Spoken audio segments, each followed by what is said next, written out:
सम्मेलन क्योंकि महिलाओं को समर्पित है, तो मैं अपनी सबसे विशेष श्रद्धा जो है माता रमाबाई के ऊपर केंद्रित करूंगी और माता रमाबाई के जीवन का ही एक छोटा सा प्रसंग बोलते हुए ही अपनी बात को जो है कम शब्दों में कहने का प्रयास करूंगी कि माता रमाबाई और बाबा साहब की जब शादी हुई तो दोनों की उम्र बहुत ही कम थी, मात्र 9 वर्ष की थी माता रमाबाई। जल्दी शादी हुई तो जल्दी जल्दी दोनों लोगों के 5 बच्चे हुए, लेकिन बाबा साहब को पढ़ने की बहुत इच्छा थी और इसी बीच में बाबा साहब को विदेश जाके पढ़ाई करने का अवसर प्राप्त हुआ। बाबा साहब अपनी पत्नी रमाबाई के पास आए और बोले कि रमा, तेरे पास 5 बच्चे हैं, आमदनी का कोई जरिया नहीं है, मुझे सरकार ने ये वजीफ़ा दिया है विदेश जाके पढ़ने का, तो मुझे तू अनुमति दे तो मैं विदेश जाके पढ़ाई कराऊं, और यदि तू मुझे मना करेगी तो मैं यहीं रह के तेरे साथ तेरे 5 बच्चों को पालने में तुम्हारी मदद करूंगा। तो माता रमाबाई, आजकल तो हम लोग पढ़ लिख रहे हैं, लेकिन माता रमाबाई एक अनपढ़ महिला थी, लेकिन इच्छा शक्ति बहुत थी उनके पास। बोली नहीं बाबा साहब, आपको अवसर मिला है पढ़ने का, आप जाइए, मैं जैसे तैसे आपके बच्चों को मैं पाल लूँगी। बाबा साहब विदेश चले जाते हैं, लेकिन इधर माता रमाबाई कैसे अपने बच्चों को पालती हैं, मैं केवल ये क्योंकि महिलाओं के ऊपर केंद्रित है इसलिए मैं ये बात शेयर करना चाहूँगी। महिलाओं की संख्या भी अच्छी खासी दिख रही है। माता रमाबाई बम्बई की सड़कों में घूम घूम करके गोबर इकट्ठा करती थी। उस गोबर से माता रमाबाई कंडे बनाती थी और उसको सुखा के शाम को सर पे रख करके बम्बई की सड़कों में गलियों में बेचती थी। उसको बेचने से जो पैसा मिलता था, उस पैसे से अपने 5 बच्चों को बहुत मुश्किल से एक टाइम का भोजन करा पाती थी। आज हम लोग कम से कम इतना तो सक्षम है कि हम लोग दिन भर में हम लोग के बच्चे 3 बार 4 बार जितनी बार खाना चाहें खा सकते हैं, लेकिन बाबा साहब के बच्चे एक टाइम का भोजन बहुत मुश्किल से पा रहे थे। और बाबा साहब विदेश में ही थे और इधर माता रमाबाई का बेटा गंगाधर बीमार पड़ा और माता रमाबाई के पास इतने पैसे नहीं थे कि वो अपने बच्चे का इलाज करा पाती, और वो बच्चा उनकी गोदी में देखते ही देखते दम तोड़ दिया। माता रमाबाई ने ये बात बाबा साहब को विदेश में नहीं बताई। थोड़ा समय बीता था, बाबा साहब की 9 महीने की बच्ची, उसका भी नाम इंदु था, वो बीमार पड़ी। माता रमाबाई के पास फिर पैसे नहीं थे कि बेटी का इलाज कराएं, लेकिन जैसे तैसे थोड़े पैसे का इंतजाम किया। लेकिन माता रमाबाई अपनी बेटी के इलाज के लिए जा रही थी, बाबा साहब की चिट्ठी मिल गई इसी बीच में, और उसमें लिखा था, रमा, यद्यपि मैं यहाँ सरकार एक टाइम भोजन करके अपनी पढ़ाई लिखाई कर रहा हूँ, लेकिन सरकारी पैसे में पैसा थोड़ा कम पड़ गया है, तुम्हारे पास कुछ पैसा है तो क्या तुम मुझे भेज सकती हो। वो माता रमाबाई, अब उनके पास कितनी बड़ी दुविधा थी कि अपनी बेटी जो मर रही है, बीमार पड़ी है, उसके जीवन को बचाए या पति को दिया हुआ वचन निभाए। तो माता रमाबाई पति को दिया हुआ वचन निभाती हैं और वो जो पैसे अपनी बेटी को इलाज के लिए रखती हैं वो बाबा साहब को भेज देती हैं। और बिना इलाज के बाबा साहब की बेटी इंदु माता रमाबाई की गोदी में दम तोड़ देती है, लेकिन ये सूचना भी माता रमाबाई बाबा साहब को नहीं देती। बाबा साहब विदेश से पढ़ के आते हैं, बड़ौदा के महाराज के यहाँ सचिव की नौकरी कर लेते हैं, लेकिन माता रमाबाई बहुत खुश थी कि मेरा पति नौकरी कर रहा है, अब मेरे बच्चों को 2 टाइम का भोजन मिलेगा। हम खुश होती हैं, हमारे पति नौकरी करते हैं, प्रमोशन पाते हैं तो कपड़ा खरीदेंगे, गहना खरीदेंगे। माता रमाबाई बाबा साहब की पत्नी खुश थी कि मेरे बच्चे 2 टाइम का भोजन खाएंगे।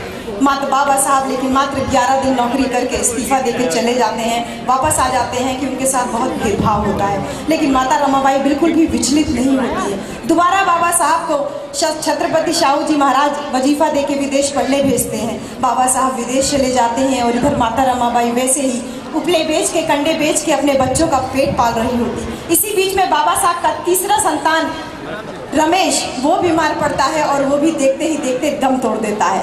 3 बच्चे बाबा साहब के कुर्बान हो जाते हैं सिर्फ इसलिए कि बाबा साहब विदेश में हमारे लोगों को अधिकार दिलाने के लिए पढ़ाई कर रहे थे। बाबा साहब विदेश से लौट के आते हैं, वकालत की डिग्री लेकर के आते हैं, बम्बई की कोर्ट में वकील हो जाते हैं। एक दिन दोपहर का टाइम था, बाबा साहब के पास माता रमाबाई ने संदेशा भिजवाया कि बाबा साहब का चौथा बच्चा राजरतन बीमार है। मैं ये बात सिर्फ इसलिए कह रही हूँ, इस बात को मैं कई सारी जगहों पे जा के बोलती हूँ, क्योंकि हम बाबा साहब को जय भीम करके तो याद करते हैं, लेकिन वो सारी बातें भूल जाते हैं जिसकी वजह से हम लोग यहाँ पर हैं। बाबा साहब को संदेशा भिजवाती है कि बेटा राजरतन बहुत बीमार है, बाबा साहब आइए, जल्दी से मिल आइए। बाबा साहब बीच में ही दोपहर में भाग करके आते हैं और घर आते हैं, देखते हैं बेटा राजरतन जमीन पे पड़ा होता है। बाबा साहब अपने बच्चे को गोदी में हाथ में उठा लेते हैं, देखते हैं उसका शरीर जो है एकदम तप रहा होता है, लंबी लंबी सांसें ले रहा होता है। बाबा साहब को समझ में नहीं आता है कि क्या करें, क्योंकि जेब में हाथ डालते हैं, बाबा साहब की जेब में पैसा नहीं होता है, और देखते ही देखते बाबा साहब का चौथा बच्चा राजरतन बाबा साहब की गोदी में दम तोड़ देता है।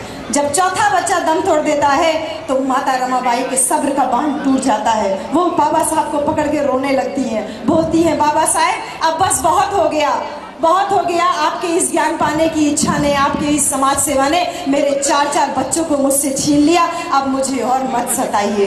तो बाबा साहब कहते हैं रमा ये बात ठीक है, मैं जानता हूँ कि 4 बच्चों को जो माँ खो देती है उसके दिल पे क्या बीत रही होगी, लेकिन रमा तू तो अपने एक बच्चे की मौत पे मेरे कंधे पे सिर रख के रो भी सकती है। मैं अपने समाज के हजारों बच्चों को रोज मरते हुए देखता हूँ, मैं किसके कंधे पे सिर रख के रोने जाऊँ, मैं अपना दुख किससे कहूँ। ये बात जब बाबा साहब बोलते हैं तो माता रमाबाई उसी स्त्री हट की तरह से फिर से बाबा साहब से बोलती हैं कि बाबा साहब आपकी सब बातें ठीक है, लेकिन आप कहते थे ना मेरा बेटा राजरतन एक दिन देश पे राज करेगा। आप मुझे ये बताइए आज मेरा बच्चा मर गया है, ये कैसे देश पे राज करेगा। ज्ञान के धर्म में स्त्रियों के लिए विशेष स्थान प्राप्त है, क्योंकि बुद्ध जब बुद्धत्व, सिद्धार्थ गौतम जब बुद्धत्व प्राप्त करते हैं, बुद्ध बनते हैं, तो सबसे पहले वो धम्म की देशना देते हैं। धम्म है क्या, इसी बात से स्पष्ट हो जाएगा कि बुद्ध कितना प्राथमिकता देते हैं। एक प्रैक्टिकल वे में समझाऊंगा आपको। गुरुत्वाकर्षण बल का नाम आपने सुना होगा, इसके बारे में आपने अच्छे से पढ़ा होगा। गुरुत्वाकर्षण बल की वजह से आप जानते हैं कितने सारे कार्य होते हैं। ये गुरुत्वाकर्षण बल की ही देन है कि सारी चीज़ें व्यवस्थित हैं, सिस्टमेटिक वे में हैं। अगर गुरुत्वाकर्षण बल हट जाए तो ये डायस, वो कुर्सियाँ और बैठे हुए आप, ये बनाया हुआ स्टेडियम, बाहर के वृक्ष, ये जो जितनी भी चीज़ें इस पृथ्वी पर विद्यमान है वो सारी चीज़ें उखड़ करके आकाश में चली जाएंगी। वो क्यों नहीं जाती? उस गुरुत्वाकर्षण बल की वजह से। वो गुरुत्वाकर्षण बल सबको बांध करके रखता है, उसमें विशृंखलता पैदा नहीं होने देता, उसको सिस्टमेटिक रखता है। धम्म भी ठीक उसी प्रकार से होता है, बुद्ध कहते हैं। और जो धम्म विशृंखलता पैदा करता है, असमानता पैदा करता है, भेद पैदा करता है, वो धम्म होता ही नहीं। वो धम्म होता ही नहीं। धम्म तो प्रकृति का नियम है। जैसे सूरज उगता है तो रोशनी बिखेरता है, पुरुष के लिए भी उतना ही देता है, तो स्त्री के लिए कम देता है क्या? जो ऑक्सीजन आप ले रहे हैं प्रकृति के द्वारा प्रदत्त, पुरुष जितना लेता है स्त्रियों को भी उतनी मात्रा में ही मिलती है। ये सारी चीज़ें, पुष्प की जो सुगंध है, जितने अंश में पुरुष उसका आस्वादन करता है, स्त्री भी उतने अंशों में ही उसका आस्वादन करती है। प्रकृति कोई भी भेद नहीं करती, लेकिन यहाँ का मानव उसमें भेद करता है। क्यों? क्योंकि आज तक उसने जो जाना, उसके जो धर्म बताने वाले रहे, जिस धर्म को उसने माना, उसमें ही विकृति थी। जब बुद्धत्व प्राप्त करते हैं तो सोचते हैं कि कैसे लोग समझेंगे। रागरत्ता न दखनती तमोखंधे न आवुथा। ये जो लोग हैं राग में रत हैं, ज्ञानता में रत हैं, मोह में रत हैं, वो समझेंगे ही नहीं मैं क्या कहना चाह रहा हूँ। पटिशोत गामिंग निपुणम, क्योंकि मैं जो धर्म बताऊंगा वो बिल्कुल प्रतिशोत है, धारा के विपरीत चलने वाला है। तो धर्म कैसा था पहले? स्त्रियों को शास्त्र में वर्णन मिलता है, जपस्तप, तीर्थ यात्रा, प्रवज्जा, मंत्र साधनम, देवताराधनम च स्त्री शूद्र पत्तानि सब। जप करना, तप करना और ये प्रवज्जा लेना, जैसे भिक्षुनी पूर्णिमा, उन्होंने, वो भी स्त्री है, उन्होंने प्रवज्जा लिया। प्रवज्जा लेना, मंत्र की साधना करना, देवता की आराधना करना, स्त्री शूद्रो पतनानि सब। ये स्त्री और शूद्र के लिए नहीं, ये पतनकारी है। तो उसी धम्म को लोग मानते रहे, इसलिए ये जो पूरा समाज है वो कभी विकसित नहीं हुआ। और जब बुद्ध ने अपने धम्म की शुरुआत की तो तत्कालीन जो व्यवस्था थी वो लड़खड़ा गई। ये क्या बोल रहे हैं बुद्ध? ये तो सारी आधारशिला धर्म की जो है वो गिरा देंगे। लेकिन यही वो महापुरुष हुए, वंदनीय पुरुष हुए, जिन्होंने धर्म की आधारशिला पहली बार ठीक तरीके से रखा। आज स्त्रियों को बड़े हीन दृष्टि से देखा जाता है। और पहले भी देखा जाता था। बुद्ध के समय की घटना, राजा प्रसेनदि, उनको पुत्री पैदा होती है तो बड़े दुखी हो जाते हैं। जैसा कि आज भी पुत्रियां पैदा होती हैं तो लोग दुखी हो जाते हैं, तब भी हो जाया करते थे। और जब दुखी होते हैं, वो भगवान के अनन्य उपासक थे, तो भगवान जाते हैं उनको समझाने के लिए। क्या समझाते हैं भगवान? राजन, पुत्री के पैदा होने पे आप शोक कर रहे हैं, शोक करने की कोई आवश्यकता नहीं, क्योंकि पुत्रियां पुत्रों से श्रेष्ठ हो सकती हैं। पुत्रियां माता पिता की पुत्रों से ज़्यादा सेवा करती हैं। आप अपने घर में ही देख लीजिए, माँ कभी भी पुकारती है तो अपनी पुत्री को ही ज़्यादा पुकारती है, पिता कभी भी पुकारता है तो पुत्री को ज़्यादा पुकारता है। तो भगवान यही समझाते कि पुत्रियाँ माता पिता की ज़्यादा सेवा करती हैं। और यही ही नहीं राजन, सबसे बड़ी बात मैं आपसे कहना चाहता, राजन, ये जो बुद्ध आपके सामने खड़े हैं, ये जो बुद्ध का शरीर पैदा हुआ है, उसको जन्म देने वाली माता भी कौन है? स्त्रियां ही हैं। अगर स्त्री न होती तो बुद्ध जैसा महापुरुष कोई पैदा नहीं होता। तो बुद्ध को पैदा करने वाली स्त्रियां भी हैं। और बाबा साहब की जो हम नारे लगा रहे हैं, जिनकी बदौलत जो शास्त्रों में वर्णन था, जो संविधान था, एक प्रकार से जपस्तप तीर्थ यात्रा जो लिखा गया था, कोई नहीं कर पाता था, न स्त्री कर पाती थी, न शूद्र कर पाते थे। उस बेड़ी को काटा। ऐसे बाबा साहब ने जो संविधान का निर्माण किया, वो बाबा साहब भी एक स्त्री के गर्भ से ही पैदा हुए हैं। और स्त्रियां, भगवान कहते हैं, राजन, स्त्रियां इन अर्थों में बड़ी श्रेष्ठ होती हैं। अगर स्त्री न होती तो बुद्ध जैसा कोई प्रकाशमान पैदा नहीं होता, जो आज ये राग रखता है, अज्ञानता में फंसे हैं, उनको ज्ञान का दीपक दिखा सके। तो स्त्रियां बड़ी श्रेष्ठ होती हैं। लेकिन स्त्रियों को ऐसी नज़र से नहीं देखा जाता आज भी। एक बात मैं कहना चाहूँगा, बुद्ध की जो भी बात हम करते हैं, बाबा साहब भी करते थे, बड़े जोश के साथ करते थे, और सारा कारवां बड़े जोश के साथ उन्होंने आगे बढ़ाया। लेकिन जोश के साथ उन्होंने होश कभी नहीं खोया। जोश के साथ उन्होंने होश कभी नहीं खोया। हम जोश में आते हैं तो क्या करते हैं? होश खो देते हैं। जो भी हम काम करें, जोश हो, लेकिन उसके साथ होश भी हो, सम्मा सति विद्यमान हो, जिसे दुख निरोध गामिनी प्रतिपदा या मध्यमा प्रतिपदा जिसे भगवान कहते हैं। तो हर हमारे कार्य के साथ हमारी सम्यक सति विद्यमान हो। ये स्त्रियों को जो अधिकार देने की बात है, आज अभी देख लीजिए, स्त्रियों के ऊपर व्याख्यान है, स्त्रियों का ही सम्मेलन है, और यहाँ पुरुष वर्ग ही जाता है, पुरुष वर्ग ही जाता है। वो स्वयं नहीं आई है, या तो वो स्वेच्छा से नहीं आई है, या तो यहाँ पे बैठे हुआ हर पुरुष अपनी बच्चियों को नहीं लेकर के आए, अपनी पत्नियों को लेकर के नहीं आए। वो उनको समानता का अधिकार नहीं देना चाहते। क्या ऐसा समझा जाए? अगर उनको सम्मान चाहिए तो बाबा साहब कहते हैं कि ऐसा सम्मान कोई वस्तु नहीं कि उठा करके दे दिया जाए। जैसा प्रचलित है ना, जब विवाह होता है तो कन्या दान किया जाता है। भगवान के धर्म में, बुद्ध धर्म में ऐसा नहीं होता। दान की हुई वस्तु कभी आदमी बाद में लेता है क्या? नहीं लेता ना। लेकिन जो जिसको दान कर दिया जाता है वो बार बार मायके आती हैं। तो कन्यादान नहीं होता है, क्या होता है? समर्पण होता है, समर्पण होता है।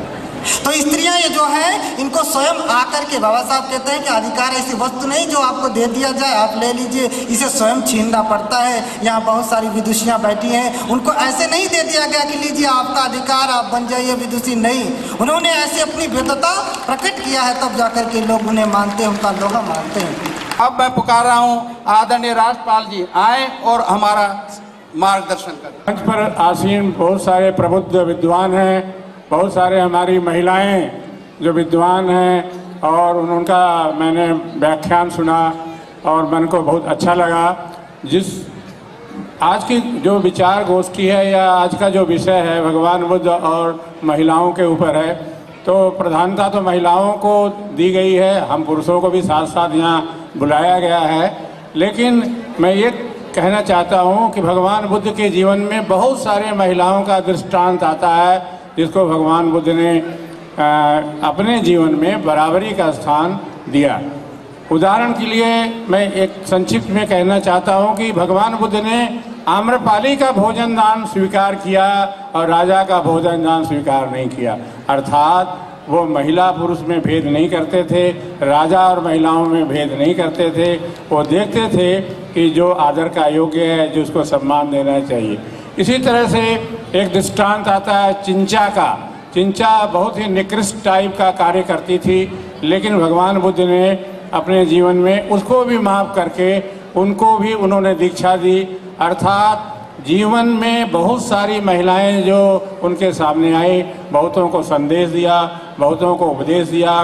तो आज के कार्यक्रम में भगवान बुद्ध के हमारे बहुत सारे विद्वान हैं जो बहुत सारे दृष्टांत बताते रहेंगे। यहाँ पर सबसे पहले तो मैं बधाई देता हूँ आयोजक श्री शांति स्वरूप और उनके साथियों को कि आज पहला अवसर ऐसा है जहाँ पर स्त्रियों की शक्ति का हमें दिखाई पड़ा है। इसलिए बड़ा अच्छा कार्यक्रम है।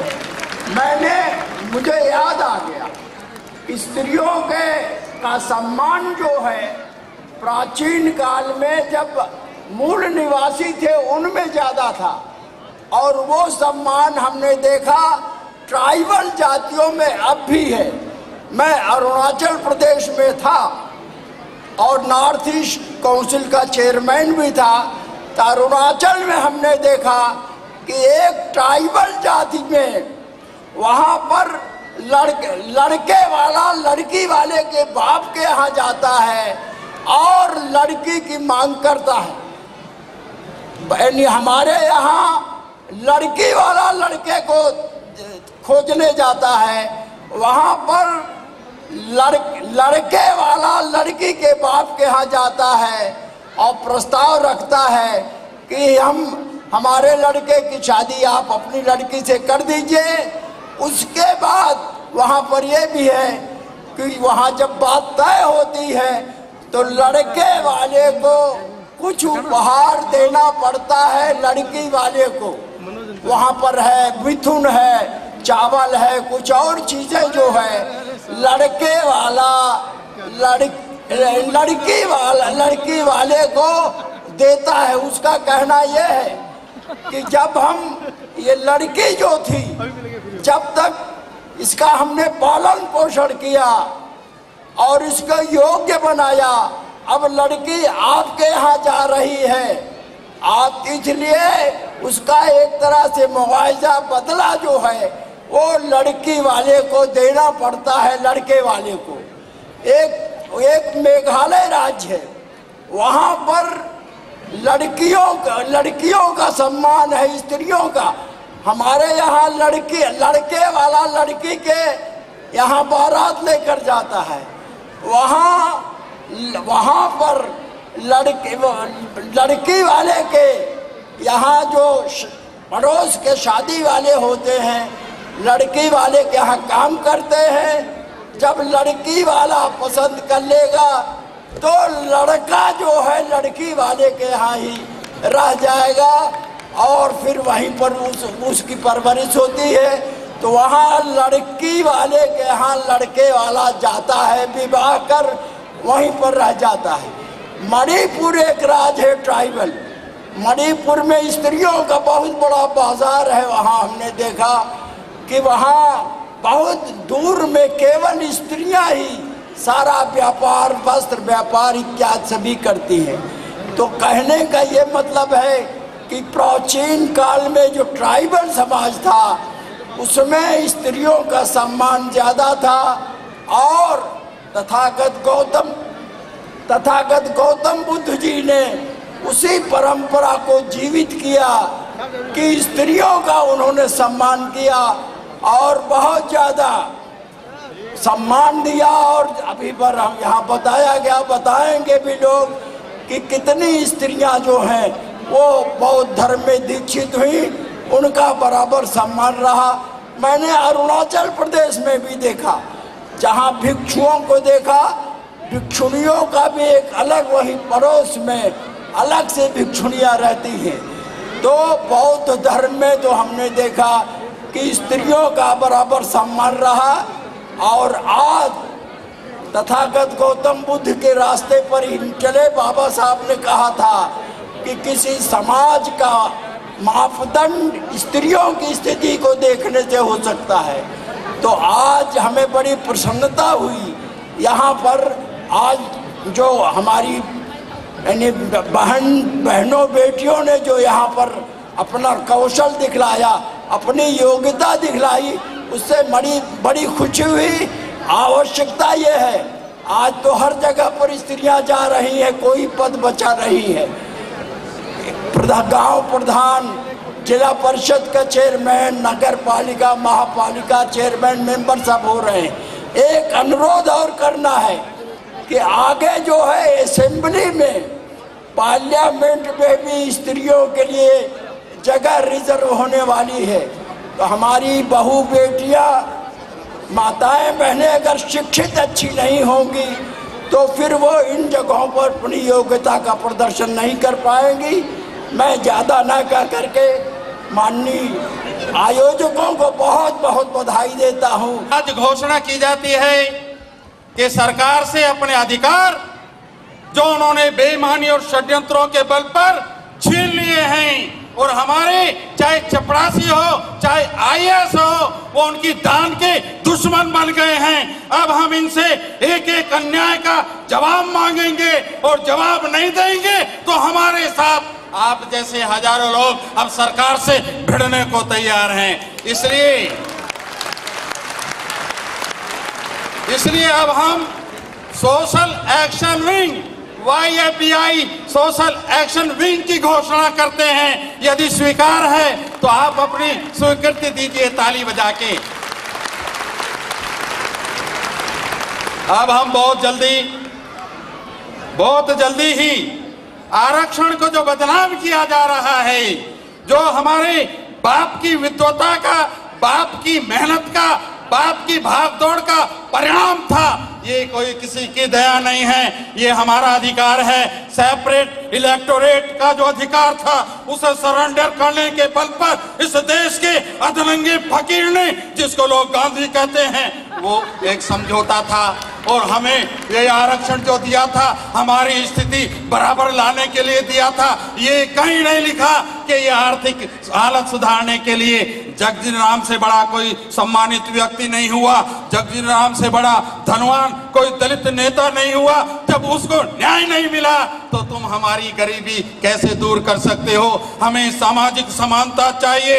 हम इसको आर्थिक आधार पर नहीं, this reservation is on socio economic base, इसका आधार सोशल है और सामाजिक प्रतिष्ठा, सामाजिक बराबरी होनी चाहिए। हम कहते हैं संविधान में से आरक्षण हटा दो, मगर हम कहते हैं पहले हमें सामाजिक बराबरी का दर्जा तो दे दो। स्कूल अलग, इनका स्कूल 5 स्टार, हमारा स्कूल खिचड़ी खाने के लिए, हमारा कुआं अलग, हमारी पाठशाला अलग, हमारा कुआं अलग, हमारा गांव अलग। हम कहते हैं तुम हमें मजबूर कर रहे हो। शांति स्वरूप कभी चित्रकार था, मगर आप उसे आज प्रकाशक कहते हैं। मैं किताब छापता हूँ, इसमें कोई दो राय नहीं है, मगर मैं किताब क्यों छापता हूँ? क्योंकि मेरा संविधान मुझे हथियार बनाने की इजाजत नहीं देता। मुझे मेरे शास्त्र भगवान तथागत सम्यक संबुद्ध हमें हथियार बनाने की इजाजत नहीं देते। मगर इस देश में जब विचारों का युद्ध छिड़ा हो तो फिर शांति स्वरूप किताब को छापता है, हथियार के रूप में इस्तेमाल करने के लिए छापता है। ये हमारी दशा सुधरेगी, हमारे संघर्ष से सुधरेगी, हमारे संगठन से सुधरेगी। हम सरकार से अपने अधिकार मांगने के लिए एकजुट होकर संघर्ष करेंगे और इस दिल्ली जो भारतवर्ष की राजधानी है और दिल्ली की राजधानी, इस पार्लियामेंट के सामने प्रदर्शन करेंगे, अपने आरक्षण का अधिकार मांगेंगे। डॉक्टर DBS सेहरा जी को पुकार रहा हूँ, वो आए और अपने विचारों से हमारा मार्गदर्शन करें। तो मैं एक ऐसे संघ से जुड़ा हूं जिसका नाम है बौद्ध धम्म दीक्षा समारोह संघ गाजियाबाद। और इस संघ की विशेषता ये है कि इसमें ना कोई पद है, ना कोई मद है, कुछ भी नहीं है। सब लोग बराबर हैं।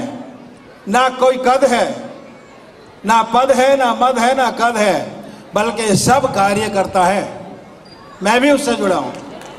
और उसका मुख्य काम, मैं पिछली बार भी शायद ये बात बता के गया कि आपकी गाड़ियाँ, आपकी महंगी महंगी गाड़ियाँ शहरों में चलती हैं और मेरी छोटी सी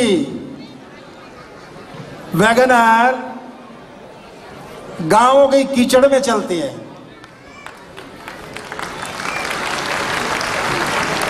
और पिछले करीब 4.5 साल में रिटायर हुआ, जब मेरी 62 साल उम्र थी, तब से लेके अब तक करीब 450 कैडर मैं, भाई रमेश जी, राखी रामन जी और जितने भी हमारे कार्यकर्ता हैं, वो गांव-गांव जाके बाबा साहब के मिशन को बढ़ाने का प्रचार प्रसार का काम करते हैं।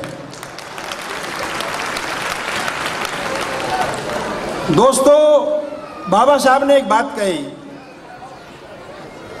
बाबा साहब ने कहा कि किसी भी समाज की प्रगति यदि आपको देखनी हो तो उसके जवान साथी यानी कि नवयुवक और उसकी महिला, इनकी आप प्रोग्रेस, उन्नति देख लो।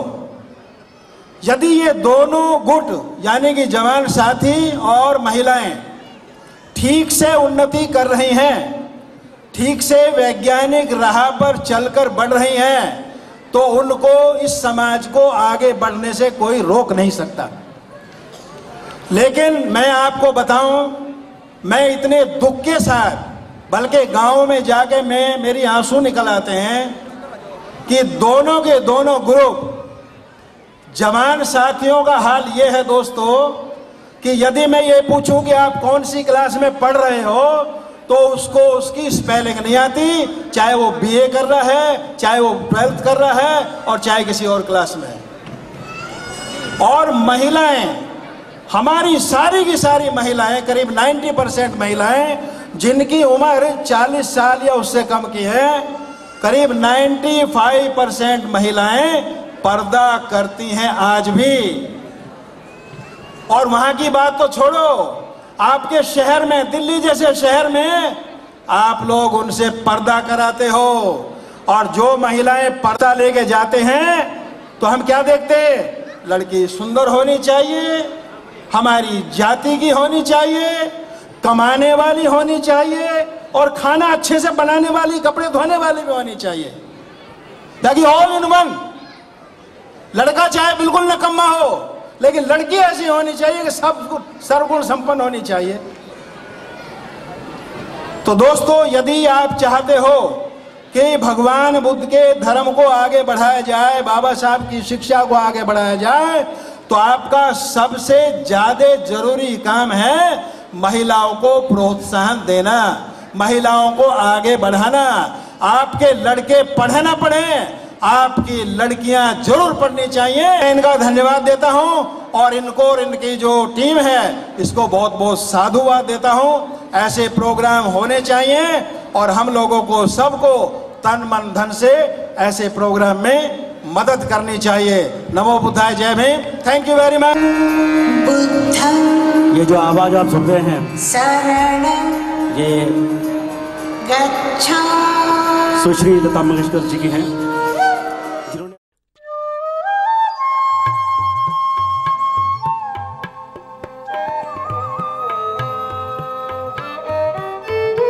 आदरणीय डॉक्टर बीपी अशोक जी, आपको बधाई देता हूं कि आपने ये कार्यक्रम एक अलग तरीके से पेश किया है। ख़ास तौर से जो महिलाएं हैं उनका सम्मान करके।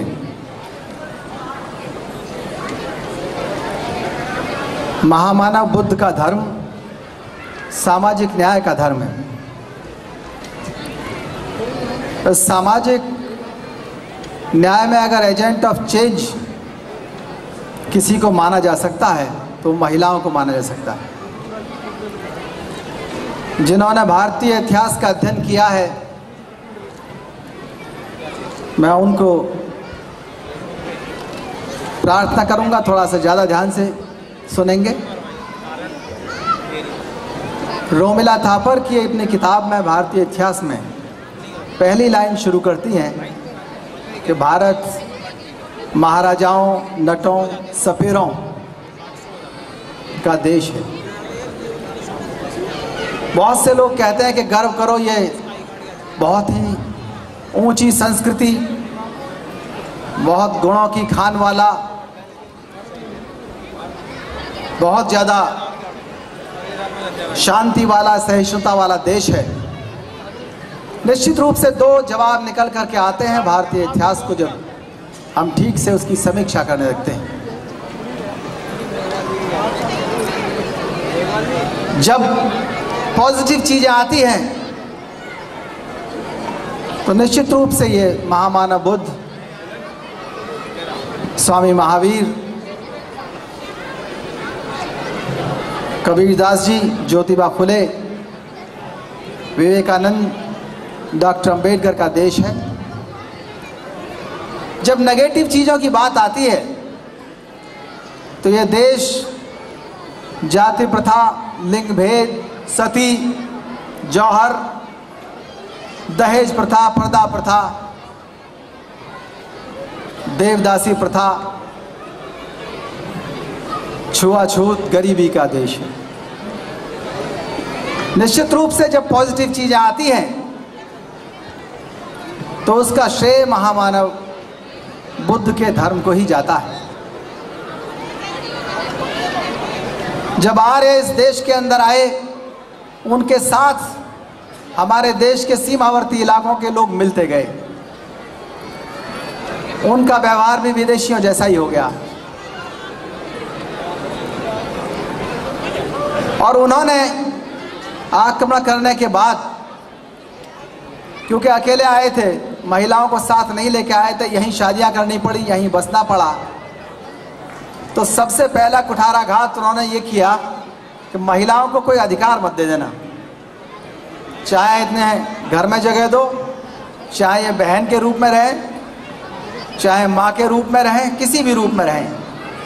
तो सबसे पहला उनकी जो संस्कृति थी, आक्रांता संस्कृति, उसमें महिलाओं का अधिकार इसलिए छीना गया कि उनके ऊपर संदेह था कि ये जो प्रतिनिधित्व करेंगी मूल निवासियों का करेंगी और ये कहीं हमारे साथ धोखा ना करें, तो सबसे पहले इन्हें अधिकार विहीन रखो।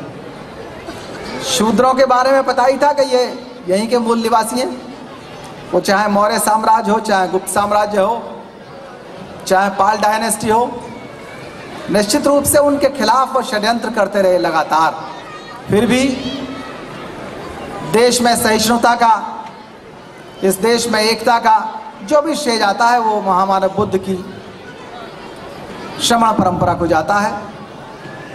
और वही इंडस वैली की सभ्यता, जो लोग शांति में रह रहे थे बिना साम्राज्यवाद के, जहाँ स्त्री पुरुष बराबर थे, जहाँ नौकर मालिक के मकान पक्के होते थे, उस संस्कृति को व्यर्थ कर दिया गया और एक बहुत अच्छा षड्यंत्र का एक मैप बनाया गया। सबसे पहले उन्होंने लिंग भेद से ही शुरू किया कि सबसे बड़ा दुश्मन जो है वो महिला है और वर्ण व्यवस्था को बचाए रखना है, तो उसको कैसे एजेंट ऑफ चेंज बनाएंगे। उन्होंने लिंग भेद स्थापित कर दिया कि स्त्री पुरुष असमान है, स्त्री गुलाम रहेगी। अब उसका जो मूवमेंट है, उसका इंटरेक्शन कैसे रोका जाए, उसके लिए उन्होंने दूसरा स्तंभ बनाया बाल विवाह का। बाल विवाह अगर हो जाएगा तो किसी भी व्यक्ति का व्यक्तित्व विकास नहीं होगा। तो व्यक्तित्व विकास के बाद आदमी प्रकृति के साथ इंटरेक्ट करेगा, पड़ोसी के साथ करेगा, दोस्तों के साथ मिलेगा, घूमेगा। उन्होंने बाहर घूमने पर पहले ही पाबंदी लगा दी थी। बाहर से जो आएगा वो मिलेच्छ कहलाएगा, जो यहाँ से बाहर जाएगा वो मिलेच्छ कहलाएगा। और बच्चे को बड़ा मत होने दो। जब तक वो 18-20 साल का हो तब तक 4-6 बच्चों का बाप बन जाए और कुछ भी सोचने समझने लायक ना रहे, उसे यही चिंता रहे कि अब करें तो किसी तरह जिंदगी कट जाए।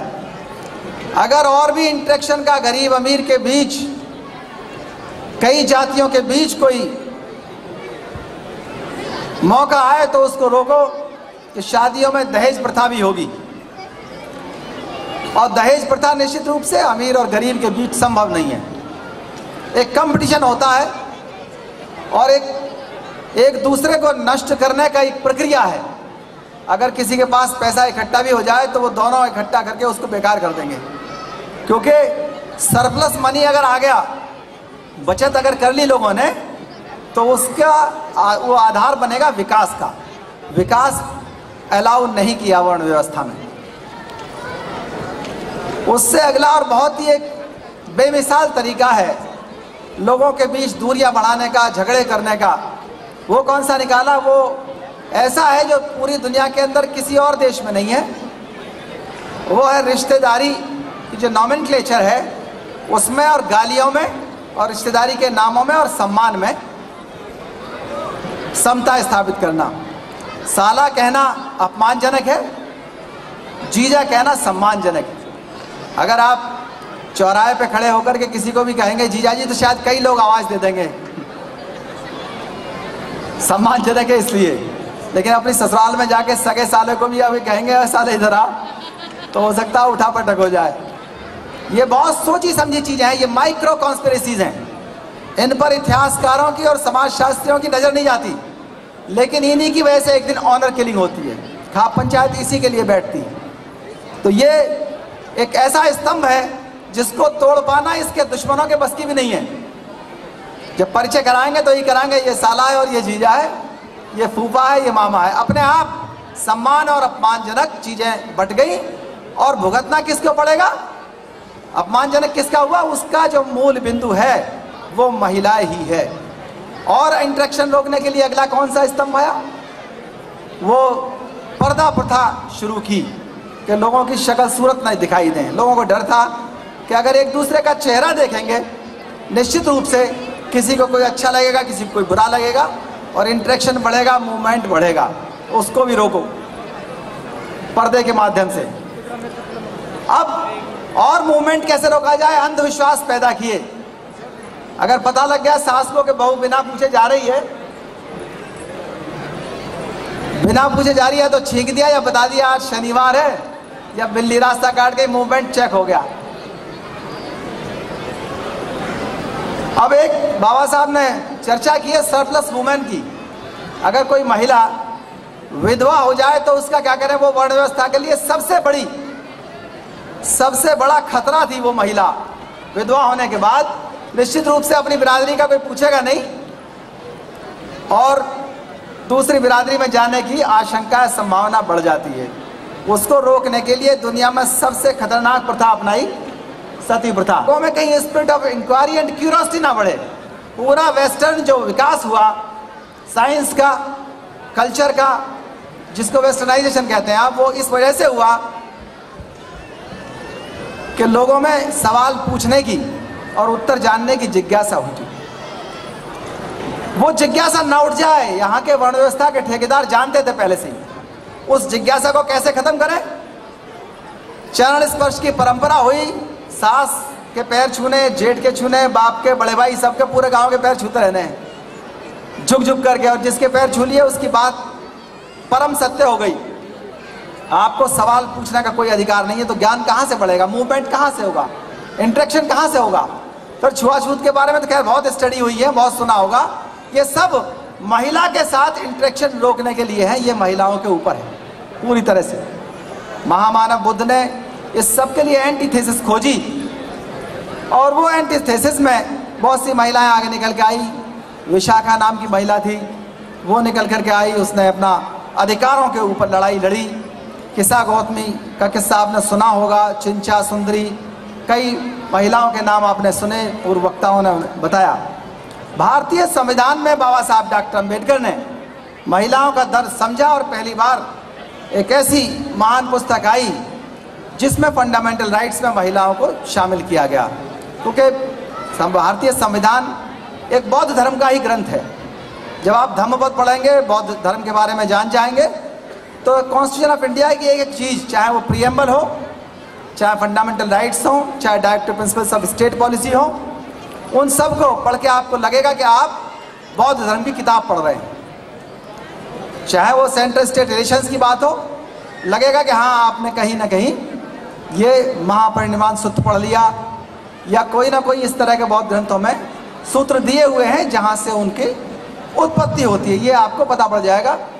ये कॉन्स्टिट्यूशन के अंदर चीज़ें आ गई। आज वो एम्पावरमेंट की आवश्यकता आपको है जिसके बिना हमारी महिलाओं का कल्याण संभव नहीं है, विकास संभव नहीं है।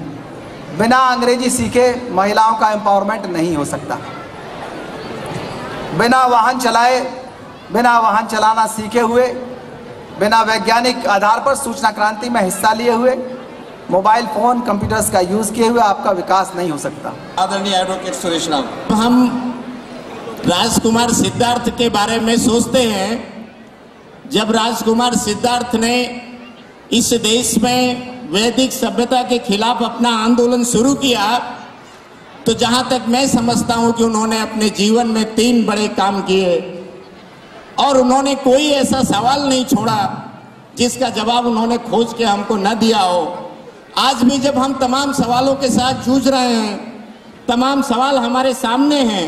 अभी मैं वक्ताओं को सुन रहा था, आरक्षण का मसला हो, एट्रोसिटी का मसला हो, देश में दलितों के ऊपर अत्याचार का मसला हो, बाबा साहब के संविधान पे खतरे की बात हो, ये जितनी भी समस्याएं हैं, आज भी राजकुमार सिद्धार्थ उन सारी समस्याओं का हल लेकर हमारे सामने खड़े हैं। हमें उनको पहचानने की जरूरत है और जानने की जरूरत है।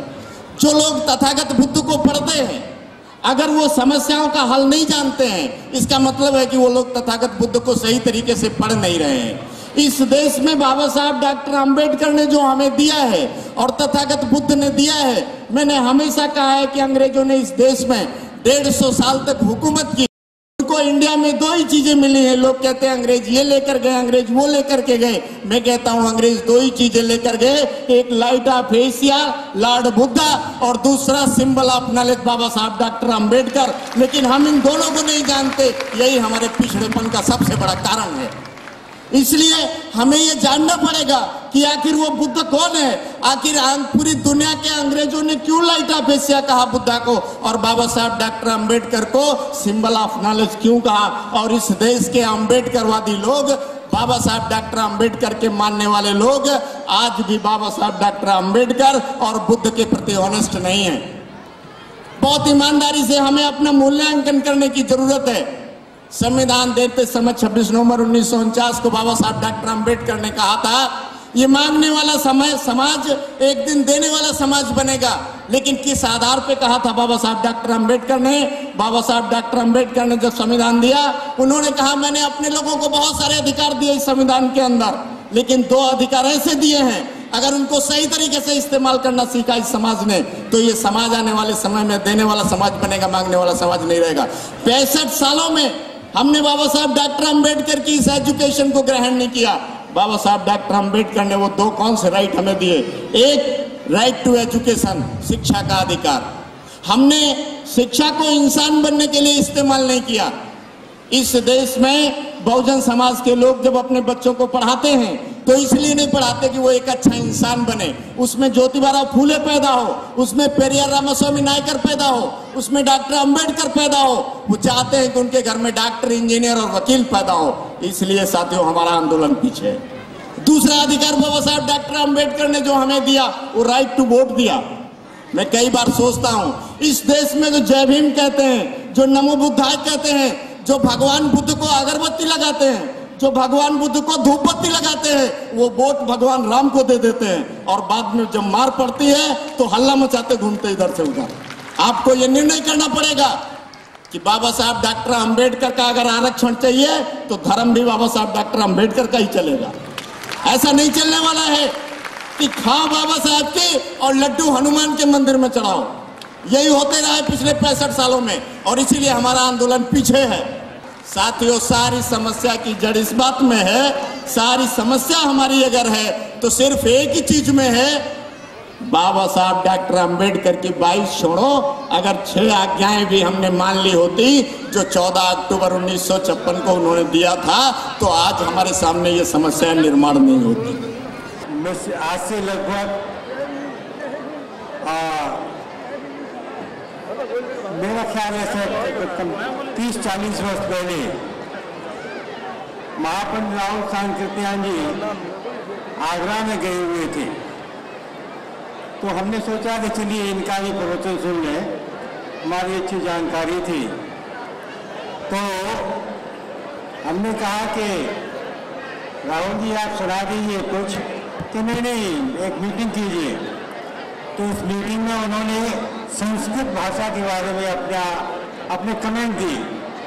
उन्होंने कहा कि जो व्यक्ति महामूर्ख बनना चाहता है, जो व्यक्ति महामूर्ख बनना चाहता है वह संस्कृत का अध्ययन करे। ये महापंडित राहुल सांकृत्यायन ने कहा था।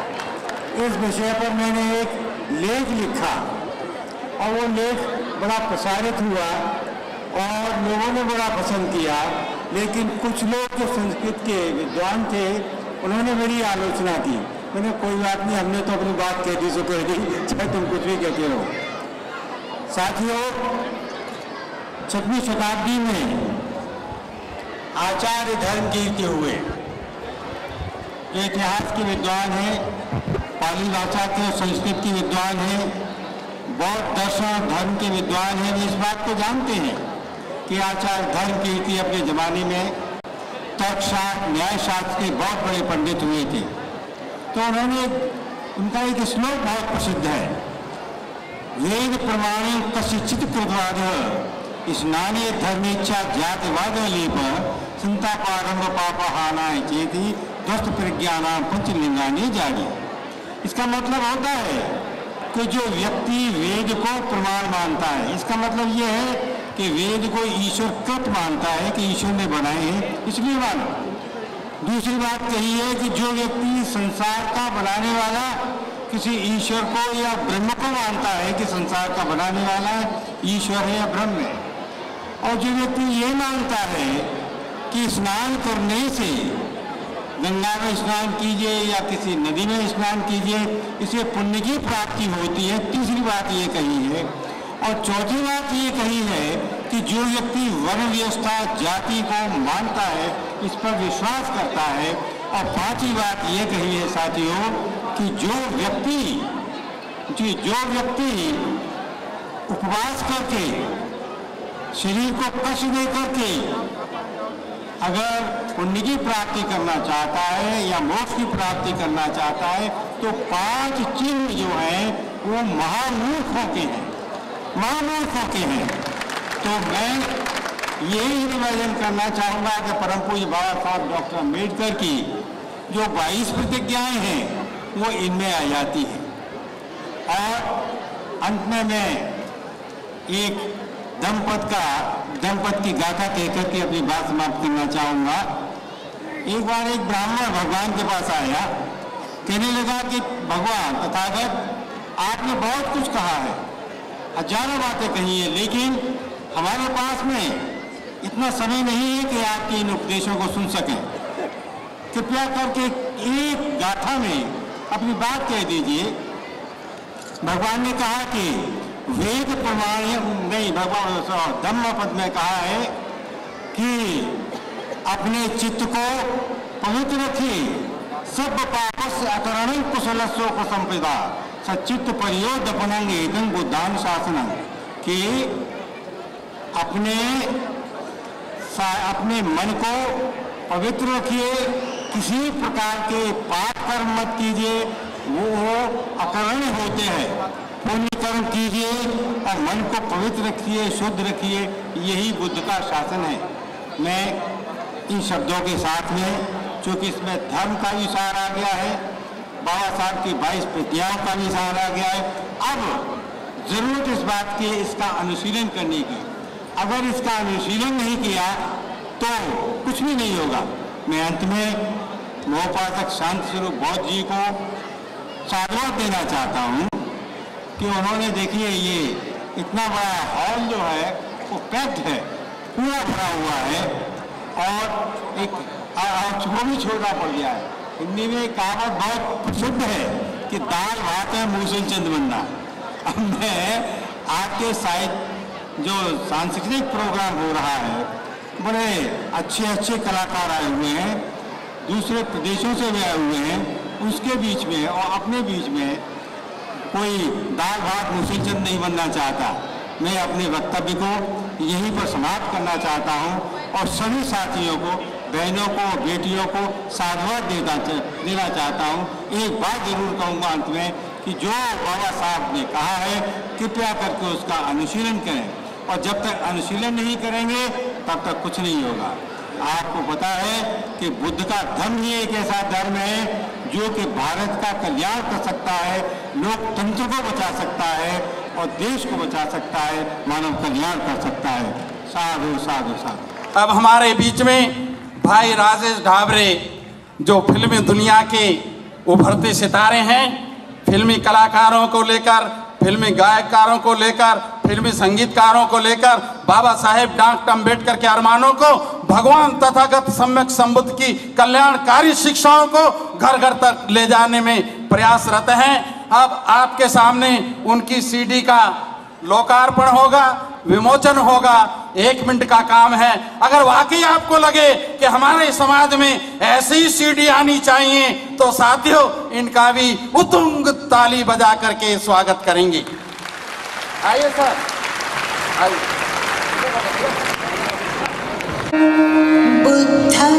ये जो आवाज आप सुन रहे हैं, ये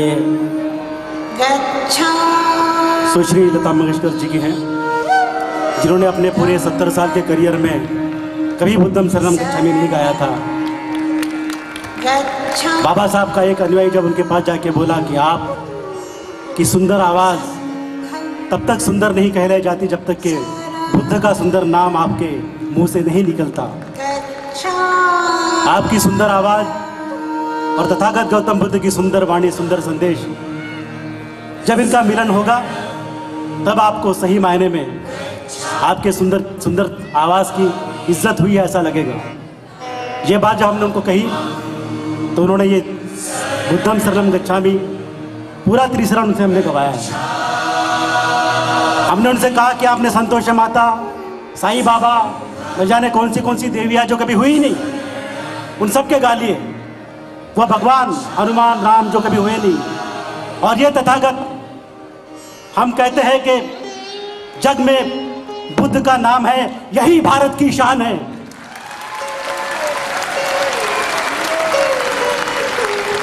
जिनके वजह से भारत का नाम इस दुनिया में है, उनका गीत नहीं गाओगे तो क्या मतलब है, क्या अर्थ है? ये बात उनको समझानी पड़ी। और एक एडिशनल कमिश्नर ऑफ कस्टम्स जब जाके बोलता है तो बात में दम होती है। बाबा साहब का आरक्षण का जो आंदोलन है, उनके हम सेना है, हम भीम सेना है।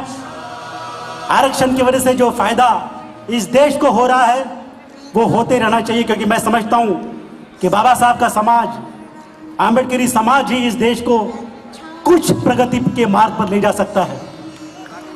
बाबा साहब का समाज, बुद्ध समाज एक ही ऐसा सॉल्यूशन है जो इस देश को महासत्ता बना सकता है।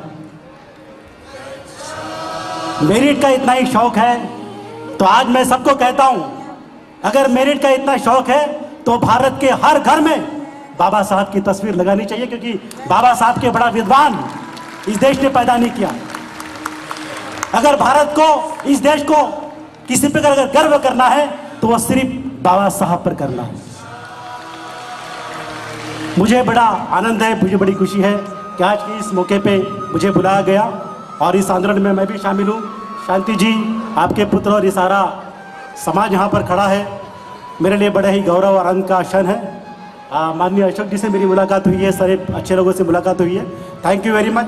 और ये सीडी आज सम्यक प्रकाशन के माध्यम से यहाँ पे MP3, जिसमें सारे 19 गाने हैं, सारे के सारे देश के सारे लोग अरुण तिलोटा से लेकर शान, सोनू निगम, पंकज उदास, अय्यर, शंकर महादेव, अलका याग्निक सबसे हमने में गवाया है और ये सडी आपके लिए प्रकाशित हो रही है।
कि ये तो हमारे लिए अनुभव का विषय है कि जो बाबा साहब ने उस समय बेयर किया होगा, जो उन्होंने झेला होगा, हम तो केवल उसको शब्दों में कह रहे हैं और अगर लोग उसको अपने से जोड़ करके महसूस करके देख पा रहे हैं तो ये हमारे लिए।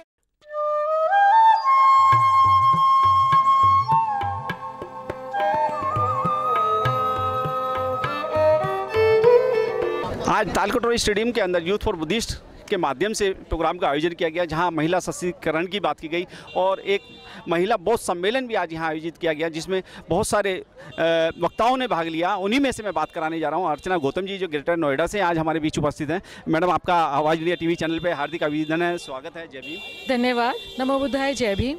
और मैडम, जैसे कि आज आप मंच की शोभा रही और मंच के माध्यम से आपने जो है आज यहाँ हज़ारों की भीड़ को आपने संबोधित किया, जहाँ बिल्कुल खचाखच ये आपका स्टेडियम भरा हुआ था। तो आज के प्रोग्राम के अनुभव की अगर बात की जाए तो सबसे पहले एक पॉइंट में आपसे यही जानना चाहूँगा आज के अनुभव के विषय में। बहुत अच्छा लगा मुझे और मैं चाहती हूँ इस तरह के प्रोग्राम हमारे यहाँ और होने चाहिए और जल्दी जल्दी होने चाहिए, फ्रिक्वेंटली। जी। और जैसे कि आज जो है महिला के अधिकार के हक की बात की गई, तो आज आपको इस मंच से कुछ कहने का भी मौका लगा, तो मैं जानना चाहूँगा, मेरे दर्शकों को आप बताना चाहेंगे कि आज हमारी महिलाओं के लिए जो हक अधिकार की बात की जाए तो उस विषय में मैं ये कहना चाहूँगी हमारी महिलाओं से कि पढ़ाई लिखाई पे ज़्यादा ध्यान दें। मैं अब दोबारा से पढ़ रही हूँ ये सोच के कि जो उस समय मेरा छूट गया था वो मैं अब पूरा कर लूँ। और हमारी महिलाएं जो हैं वो बड़ी जल्दी हताश हो जाती हैं, सोचती हैं कि अब नहीं कर पाऊँगी। ऐसा कुछ नहीं है, सब कुछ कर सकती हैं। बाबा साहब भीमराव अंबेडकर मरते दम तक स्टूडेंट रहे, आप भी पढ़ सकती हैं। खूब पढ़िए, किसी ने नहीं रोका है, आगे बढ़िए। और हाँ, अंधविश्वास में मत पड़िए। हाँ, आज जैसे कि मैं आज यहाँ बहुत सारी प्रतिभाओं को आपसे मिलाने के काम कर रहा हूँ, उसी कड़ी में मैं जो है यूथ फॉर बुद्धिस्ट इंडिया के माध्यम से जो प्रोग्राम का आयोजन किया गया, उसमें अनिल सागर जी ने इसको काफ़ी अच्छी से डिजाइन किया था। तो अनिल सागर जी, आवाज़ इंडिया टीवी चैनल पर सबसे पहले आपका हार्दिक अभिनंदन है, स्वागत है। जय भीम। जय भीम सर, नमो बुद्धाय। जय भीम। और जैसे कि सागर जी, आपने यहाँ इस प्रोग्राम को काफ़ी अच्छी तरीके से अपना स्टेशनरी के माध्यम से हर तरीके से आपने इसको डिज़ाइन किया है, तो थोड़े से अनुभव हमारे साथ शेयर करेंगे इस विषय में? बिल्कुल सर, ज़रूर करेंगे। तो क्योंकि आज इस प्रोग्राम की सफलता में कहीं ना कहीं आपका भी हाथ है, मंच आपको भी शेयर करने को मिला, आज मंच पे आप विराजमान भी थे। तो मैं जानना चाहूँगा कि आने वाले समय में क्या इस प्रोग्राम के विषय में बताएं। विषय यही रहेगा, जिस तरह से शांति स्वरूप बौद्ध जी जो हम इस यूथ फॉर बुद्धिस्ट इंडिया के संरक्षक हैं, उनके मार्गदर्शन में आज हम मंच पर एकत्रित हुए हैं, खड़े हुए हैं। आज हमें यूथ फॉर बुद्धिस्ट इंडिया के माध्यम से अगर इतना बड़ा मंच मिल रहा है, तो अगर उस तरह की प्लानिंग अगर और बढ़ेंगी, मतलब इम्प्रूवमेंट होंगी, तो हम साथ हैं यूथ फॉर बुद्धिस्ट इंडिया के। जी जी जी। आज जैसे कि मैंने देखा यहाँ के तालकटोरा स्टेडियम में, आज यहाँ अगर संख्या की बात की जाए तो यहाँ यूथ ज़्यादा थे, तो यूथ के विषय में क्या कहना चाहेंगे? यूथ के विषय में ये कहना चाहूँगा कि बाबा साहब डॉक्टर अम्बेडकर को यूथ पढ़ना शुरू कर दिया है और अंधविश्वास जो है निकलना शुरू हो गया है। और यूथ जो है अब मतलब अब ये समझ लीजिए पीछे जो हमारे बुजुर्ग रहे हैं उनको ये कहना चाहते हैं कि आप विराम कीजिए। यूथ जो है अब मोटिवेट जाग चुका है। आप देखिए सोशल मीडिया के माध्यम से कितना एक्टिव हुआ है यूथ। तो अब यूथ जो है हमारा मतलब भाईचारे को भी कायम करना शुरू कर दिया उसने एक मजबूत तरीके से। और एक इस तरह के प्रोग्राम जो होते हैं इससे मिलना हमारा बना रहता है। इस वजह से अटैचमेंट भी बढ़ी है और काम भी आगे बढ़ा है। तो मैं मतलब यही कहूँगा कि इस तरह के जो प्रोग्राम होते हैं उस तरह से हमें अचीवमेंट मिली है यूथ को। चलिए बहुत बहुत धन्यवाद। जय भीम। जय भीम सर। नमस्ते। अभी आप सुन रहे थे अनिल सागर जी को, जो यूथ फॉर बुद्धिस्ट इंडिया के जो है प्रचारक सचिव थे हमारे साथ में। और उन्होंने अपनी काफ़ी लगन से या मेहनत से इसको जो है आगे बढ़ाने का काम किया। आज उन्हीं की देन है कि आज ये तालकोटरा स्टेडियम काफ़ी हद तक जो है खचाखच भीड़ से भरा रहा। सचिन जी, आवाज इंडिया टीवी चैनल पर आपका हार्दिक स्वागत है, अभिनंदन। जय भीम। Thank you. जय भीम, नमो बुद्धाय। तो आज सचिन जी यहाँ पे यूथ के लिए बहुत सारा मटेरियल था, बहुत सारे वक्ता थे। आज आपको कैसा लगा यहाँ पे? मतलब it's been a great pleasure to meet here and to come here. और बहुत ही खुशी की बात है कि इस तरह के सम्मेलन हमारे समाज के प्रबुद्ध बुद्धिजीवी कर रहे हैं और हम सभी युवाओं को एक मार्गदर्शन प्रदान कर रहे हैं। ये हमारे लिए गौरव की बात है। तो आने वाले समय में भविष्य में क्या ऐसे प्रोग्रामों का आयोजन होना चाहिए, इस विषय में क्या करना चाहिए? हम बिल्कुल इस चीज़ को सपोर्ट करते हैं। हम तन मन धन हर चीज़ से इस चीज़ के लिए सहभागी रहेंगे, चाहे वो किसी भी कंडीशन में हो। और हम चाहते हैं कि इस तरह के प्रोग्राम हर साल होने चाहिए। आज के युग में जो युवा टीम यूथ काम कर रही है डॉक्टर अम्बेडकर के मिशन से, तो आज आपको करोड़ों लोग आवाज इंडिया टीवी चैनल के माध्यम से देख रहे हैं, तो उन करोड़ों लोगों को अपनी तरफ से क्या संदेश देना चाहिए और मूवमेंट के लिए? संदेश यही देना चाहते हैं कि आप किसी भी परिस्थिति में उस बाबा साहब के प्रतिनिधि जिसको हम आरक्षण कहते हैं, जो साधारण भाषा में लोग आरक्षण कहते हैं, हमें इसको न भूल करके बाबा साहब के मिशन के लिए हमेशा तन मन धन के सहयोग के साथ तैयार रहना चाहिए। और मिशन यूथ का मिशन ये होना चाहिए कि अपने साथ एक यूथ को जोड़े, यूथ से यूथ जुड़े, तो भारत पूरे बौद्ध में हो सकता है। बहुत बहुत धन्यवाद सचिन जी। Thank you. जय भीम। जी, कहाँ से आए? जी, नई मंडी अम्बेडकर नगर हापुड़ से। आपका नाम जानना चाहूँगा? सपना रानी। सपना बेटा, आप जो है हापुड़ से इतनी दूर लंबा सफर तय करके आए 50-60 किलोमीटर का, और अभी यहाँ शाम के तकरीबन 7 बजने जा रहे हैं, तो यहाँ के कैसा अनुभव कर रहे हैं? बहुत अच्छा अनुभव कर रही हूँ मैं, और मुझे बहुत अच्छा लग रहा है यहाँ आके। मैं इतनी दूर से आई हूँ डॉक्टर भीमराव अम्बेडकर के लिए, बहुत अच्छा लग रहा है। जैसे कि यहाँ आज हमारे महापुरुष ज्योतिबा फूले साहब के बारे में, माता रमाबाई के बारे में, सावित्रीबाई फूले के बारे में वो सब बताया गया है, तो आज आपने यहाँ कुछ ज्ञान अर्जन किया है इस विषय में? हाँ जी, बहुत ज्ञान अर्जन किया। उनसे हमें प्राप्त होता है कि हमें उनके तरह बनना चाहिए, उनके सारी प्रेरणाओं का हमें अपने मन में उतारना चाहिए बस। और हमें अपने बड़ों का सम्मान करना चाहिए, उनके तरह जैसे बनना चाहिए। आज जो है तकरीबन भारत के कोने कोने से लोग उपस्थित हुए। मेरे साथ पूज्य भंते जी। भंते जी, पहले तो अपना नाम जान। मेरा नाम भंते वत्त है। मैं सिद्धार्थ बुद्ध विहार गेट तो नोएडा सेक्टर 11 से आया हूँ। तो भंते जी, आज के प्रोग्राम के विषय में जानना चाहेंगे। आज जो बुद्धिस्ट ऑफ इंडिया ने जो प्रोग्राम का आयोजन किया है, इस प्रोग्राम से आज कितने लोगों को प्रेरणा मिलेगी, और आप इस विषय में क्या कहना चाहेंगे? मैं इस विषय में ये कहना चाहूँगा कि जो इन्होंने प्रोग्राम कराया है बहुत अच्छा कराया है, और इससे जहाँ तक जितने भी नई पीढ़ी है उसे बहुत ज़्यादा प्रेरणा मिलेगी और ज़्यादा से ज़्यादा अच्छे प्रोग्राम करेंगे। और जो महिलाएं हैं उनको भी प्रेरणा मिलेगी। और महिलाओं के लिए जो कार्यक्रम रखा है, इससे कि जो अपने उपासक लोग हैं, जो पुरुष लोग हैं, वो महिलाओं को सम्मान देंगे और उन्हें ज़्यादा से ज़्यादा आगे बढ़ने के लिए प्रेरित करेंगे। साथ में विमल मकवाना जी हैं जो गुजरात से आए। सर, आवाज इंडिया टीवी चैनल पे आपका हार्दिक अभिनंदन, स्वागत है। जय भीम। Thank you. जय भीम, नमो बुद्धाय। और जैसे कि मकवाना साहब, आप इतनी दूर से चल के आए, तो पहले तो आने का अनुभव और उसके बाद में इस प्रोग्राम को एंजॉय करने का अनुभव हमारे दर्शकों को। हाँ, अभी हम देख रहे हैं कि पूरे विश्व में तथागत गौतम बुद्ध के जो विचार है उनकी बहुत ही ज़रूरत है। अभी पूरे वर्ल्ड में अगर जो पीस कोई ला सकते हैं तो एक ही विचारधारा है, वो तथागत गौतम बुद्ध की है। डॉक्टर बाबा साहब आम्बेडकर की जिन्होंने संविधान ये देश का बनाया, और ये संविधान से इतना अच्छी तरीके से हमारा देश विभिन्न जातियाँ विभिन्न धर्म ये देश में है, बावजूद भी बहुत ही अच्छी तरीके से चल रहा है। तो उसका एक ही कारण है कि डॉक्टर बाबा साहब आम्बेडकर ने ये संविधान भारत देश का बनाया है। तो हम जो भी बुद्धिस्ट लोग यहाँ पर आए हैं तालकटोरा स्टेडियम 1 नवंबर ऑफ 2015 में, हम सबका एक प्रबुद्ध भारत का जो सपना है डॉक्टर बाबा साहब का, वो पूरा करने के लिए हम सब कटिबद्ध है। और हम दिन रात मेहनत करके समता, न्याय, समानता और जो शांति है वो संदेश पूरे विश्व में फैलाने के लिए सब इकट्ठा हुए हैं। और बहुत ही हमें खुशी हुई है यहाँ पर आके। और बहुत आनंद अभी ले रहे हैं यहाँ पर। आवाज इंडिया की टीम जिस तरीके से आज पूरे दिन यहाँ काम कर रही है तालकटोरा स्टेडियम में और नए नए यूथ से मिलाने का काम कर रही है, उसी में कुछ बच्चे हमारे साथ हैं। तो सबसे पहले मैं आपका नाम जानना चाहूँगा। पूजा राउत। आपका नाम? अनोमा कामले। आप? श्वेता गुड़ेश्वर। अच्छा। शलाका खोबरागड़े। आप? जय भीम। I am Priyanka Mishra. आप? कनिष्का गवंदे। तो अगर मैं गलती नहीं कर रहा हूँ तो आप सब लोग महाराष्ट्र से हैं? हैं? तो एक बार जय भीम। जय भीम। जय भीम। तो आज इस तालकटोरा स्टेडियम के अंदर जो प्रोग्राम का आयोजन किया गया उस विषय में यूथ की ज़्यादा भागीदारी रही है। तो यूथ के विषय में बात करना चाहूँगा। तो सबसे पहले मैं आपसे जानना चाहूँगा कि अगर बाबा साहब डॉक्टर भीमराव अम्बेडकर ने महिलाओं को हिंदू कोड बिल नहीं दिया होता तो आज महिलाओं की स्थिति क्या होती, आप कुछ बता सकते हैं? महिला पढ़ ही नहीं पाती, महिला लिटरेट ही नहीं हो पाती जी। और महिलाओं के लिए उन्होंने जो कुछ भी किया है वो हम मतलब स्पेशली जय भीम कास्ट के लिए वो आगे नहीं बढ़ पाती। और जो हमारे लिए उन्होंने सीट्स रिजर्व करके रखी है सबके लिए, वो एक बहुत एडवांटेज है हमारे लिए। So it is good about Ambedkar.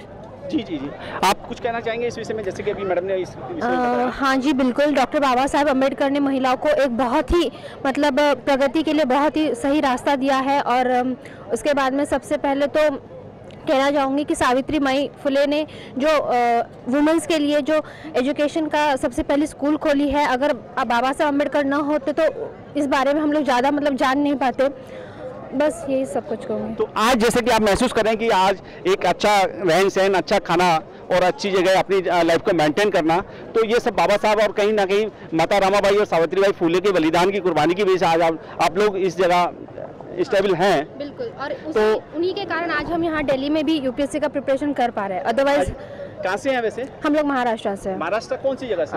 Aurangabad से हूँ मैं। औरंगाबाद से। हाँ। आज आवाज इंडिया टीवी चैनल के माध्यम से आपको औरंगाबाद में बहुत सारे लोग सुन रहे होंगे, महाराष्ट्र के लोगों के लिए क्या कहना चाहेंगे आज के प्रोग्राम को देखते हुए? ये शायद ये प्रोग्राम की पब्लिसिटी अगर ज़्यादा हो पाती महाराष्ट्र में तो शायद मैं बहुत सारे महाराष्ट्रियन और मेरे बहुत सारे लोगों को मैं और यहाँ देख पाती।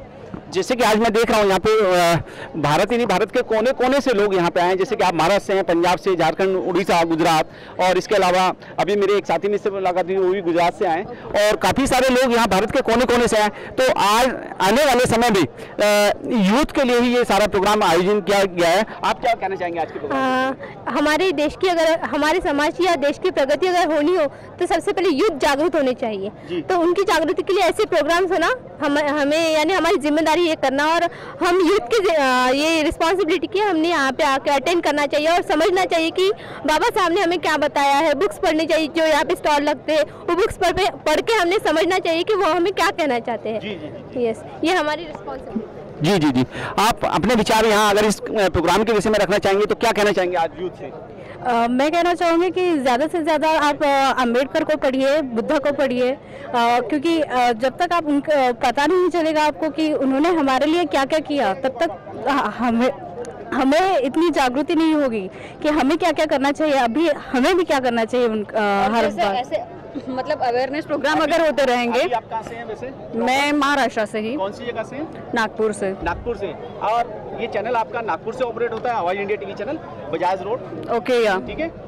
और आज आपको आवाज इंडिया टीवी चैनल के माध्यम से नागपुर के लोग भी आपको सुन रहे हैं। हाँ। नागपुर के लोगों को दिल्ली से क्या कहना चाहेंगे? दिल्ली से मैं ये कहना चाहूँगी कि सबको मेरा सप्रेम जय भीम।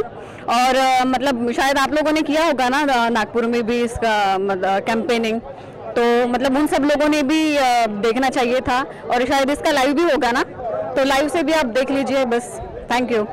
चलिए, आप कुछ कहना चाहेंगे आज के प्रोग्राम के विषय में? हाँ, मैं ये प्रोग्राम ऐसे हमेशा रखना चाहिए क्योंकि एकजुट रहने की अभी बहुत ज़्यादा ज़रूरत है। चाहे आप आप देख सकते हैं कि महिलाओं के लिए क्या क्या हो रहा है अभी, तो ये इकट्ठा होना बहुत ज़्यादा ज़रूरी है। शायद यूथ के लिए समझना बहुत ज़्यादा ज़रूरी है। चलिए, आवाज इंडिया टीवी चैनल पे आपने अपना समय दिया, आपका बहुत बहुत धन्यवाद, साधुवाद।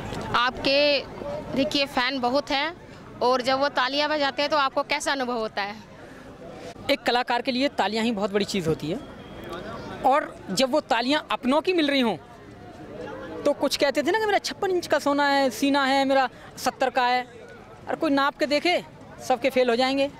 मैं ही बता सकता हूँ कि मुझे जब अपना प्यार देते हैं और तालियां देते हैं तो कितना गौरवान्वित महसूस करता हूँ मैं अपने आप को। तो ये सब बाबा साहब का दिया हुआ है, मेरा अपना कुछ नहीं है, और सब बाबा साहब के आप लोग दीवाने हैं, उनके नाम की तालियां बजती हैं साथ में नाम मेरा हो जाता है। यहाँ तालकटोरा स्टेडियम के प्रांगण में आज बहुत सारे परिवारों से, बहुत सारी नई नई विभूतियों से आज मिलाने का मौका मिला टीवी चैनल के माध्यम से। मेरे साथ ऐसे ही एक परिवार है जो अम्बेडकर मिशन से जुड़ा हुआ है। और सर, आप कहाँ से आए? मैं नांगलोई दिल्ली से। नांगलोई दिल्ली से। आपका नाम? पूनम अम्बेडकर बौद्ध। पूनम अम्बेडकर बौद्ध। तो आप पूरे परिवार के साथ में इधर आए? हाँ जी। आज इस प्रोग्राम में आके आपको कैसा लगा?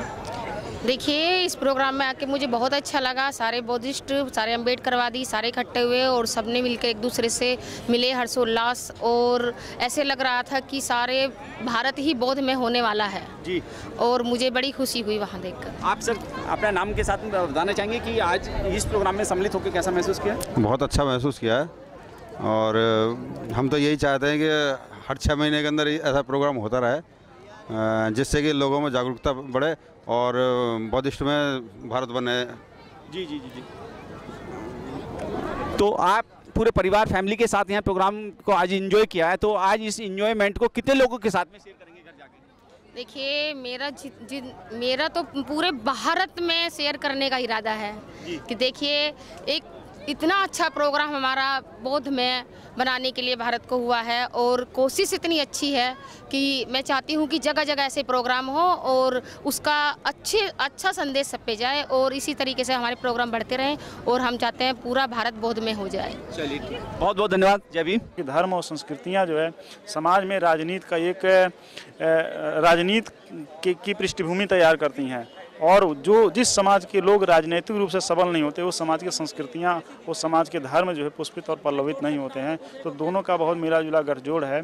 तो आज का जो ये कार्यक्रम है ये यूथ के लिए इतना ज़्यादा इम्पोर्टेंट है क्योंकि यूथ की आज रिस्पॉन्सिबिलिटी है कि उस बाबा साहब के कारवा को लेकर के हम आगे लेकर के चलें और घर घर में जा कर के बुद्ध वंदना करें, बुद्ध के बारे में बताएं कि बुद्ध क्या थे और बुद्ध ने हमारे लिए किया क्या जो है, कांसीराम ने हमारे लिए किया क्या, बाबा साहब डॉक्टर बी आर अम्बेडकर हमारे लिए किया क्या जो है। तो हम जो है चाय पर जो है चर्चा करें, जहाँ पर भी हम जाएं, घूमने जाएं, यानी हम अपना कहीं पर अपना टाइम वेस्ट ना करें जो है और अच्छे लोगों से दोस्ती करें जो है और जहाँ भी रहें हम ये डिबेट को फैलाएं कि बौद्ध धर्म पूरी दुनिया में एक ऐसा धर्म है, मानवता का ऐसा संदेश देने वाला धर्म है जिसके मुकाबले कोई धर्म नहीं, क्योंकि ये साइंटिफिक एज है। साइंटिफिक एज में तमाम वैज्ञानिक और सांस्कृतिक परिप्रेक्ष्य में अगर हम देखें जो है तो ये जो टेक्नोलॉजी का बहुत बड़ा महत्व है और सांस्कृतिक और धार्मिक मुद्दे पर बहुत सारे सवाल उठते रहे हैं, क्या नाम है, साइंस के द्वारा जो है। तो बौद्ध धर्म एक ऐसा धर्म है जिसने इस बात की खोज निकाली है। कहाँ से आई हैं? मैं दिल्ली से। आपका नाम? मेरा नाम सुनीता कुमार है। आज जो महिलाओं के लिए प्रोग्राम रखा गया उससे आप मतलब औरतों पे क्या प्रभाव पड़ेगा? मैडम, जहाँ परिवर्तन की बात है ये बहुत बड़ी बात है। परिवर्तन की जो लड़ाई हमारी बहुत बड़ी है और मेरे विचार से 2-2.5 घंटे में इसको हम समेट नहीं सकते। और रही बात महिला और पुरुष जो मूल निवासी बहुजन समाज के दोनों ही मानसिक गुलामी से पीड़ित है और इसके लिए ऐसे बहुत कार्यक्रम लगाने पड़ेंगे और महिला के आदर्श समाज में निकलेगी। एक पहल जरूर हो सकती है लेकिन मेरे विचार से बहुत ज़्यादा इससे परिवर्तन नहीं होगा। हमें उस समाज के लोगों को उस तरफ देखना पड़ेगा, उस तरफ सोचना पड़ेगा कि आधी आबादी को अपंग ना बना के उसको सही प्लेटफॉर्म पे या सही ट्रेनिंग दे के इस कारवा को आगे बढ़ाएंगे। कहाँ से आए हैं? मैं बेसिकली यूपी से हूँ, बनारस, और मैं यहाँ पे प्रैक्टिसिंग एडवोकेट हूँ और यहाँ लक्ष्मी नगर में रहता हूँ। और ये जो आज का जो कार्यक्रम है ये बहुत ही अच्छा कार्यक्रम है। और आपको यहाँ आकर कैसा लगा?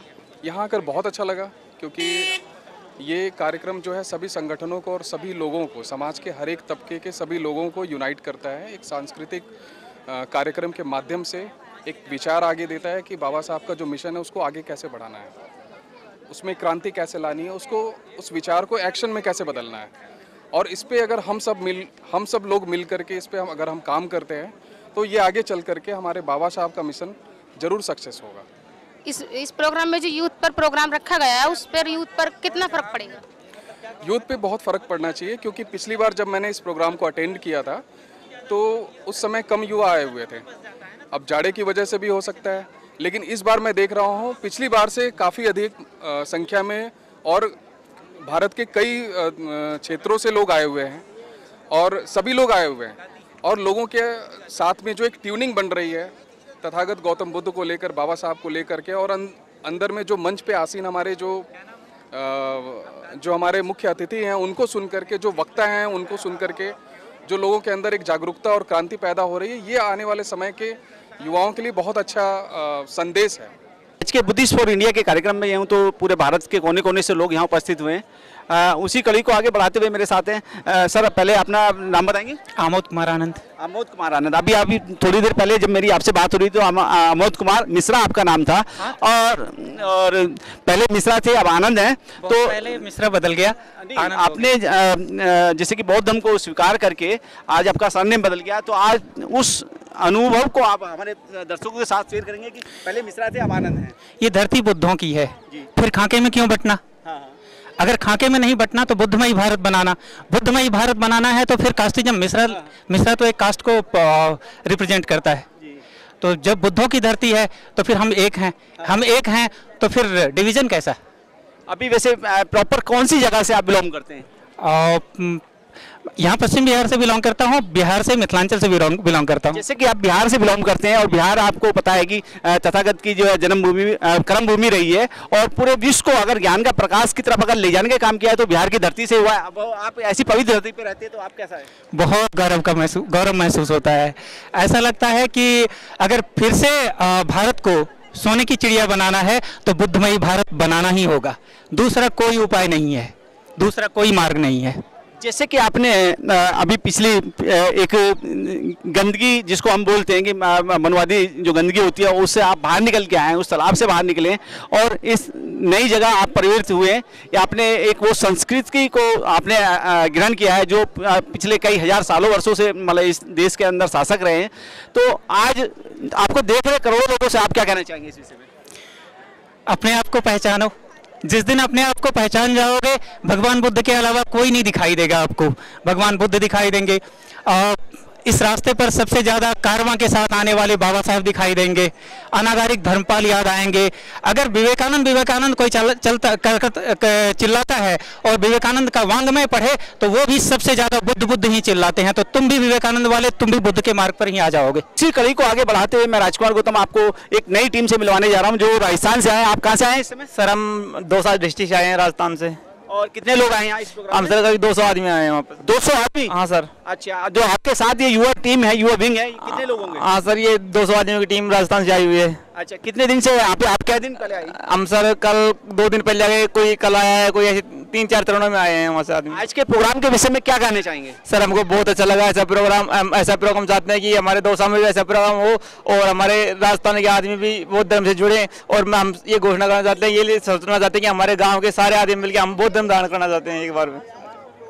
और अगर देखा जाए कि अगर आप मानते हैं कि अभी तक जिस भी धर्म में आप रह रहे हैं और आगे आने वाले टाइम में बुद्धिज्म में जाना चाहते हैं, तो आप क्या अपने आप को प्रिपेयर कर पाएंगे, उस गंदगी को छोड़ पाएंगे जिसमें अभी हैं? सर हम उसका हिंदुत्व मनोवादी को छोड़ के बौद्ध धर्म को अपनाना चाहते हैं कि उसमें बहुत सारी बीमारियां हैं, जैसे छुआछूत है, सब कुछ है, और इस धर्म में कुछ भी नहीं है। बिल्कुल एक ऐसा है, सब समानता है यहाँ पर। 200 लोगों की टीम के साथ में आप यहाँ उपस्थित हुए, बहुत बहुत साधुवाद आपको, धन्यवाद। आपका नाम क्या भैया? आपका? राहुल जारवाल। आप कहाँ से? विशाल जारवाल। आप कहाँ से? दौसा से।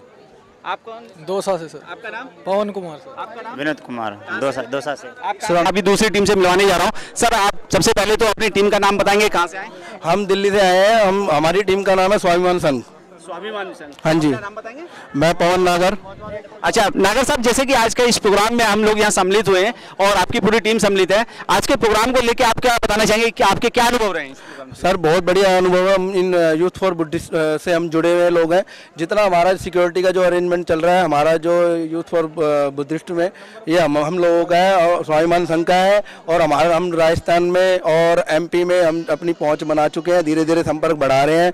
और हमारे जितने टीम मेंबर्स हैं राजस्थान से 150 लोग हमारे यहाँ पे आए हैं, वॉलंटरी कर रहे हैं। तो हम ऐसे ही संपर्क अपना बढ़ा के मिशन को आगे चला रहे हैं।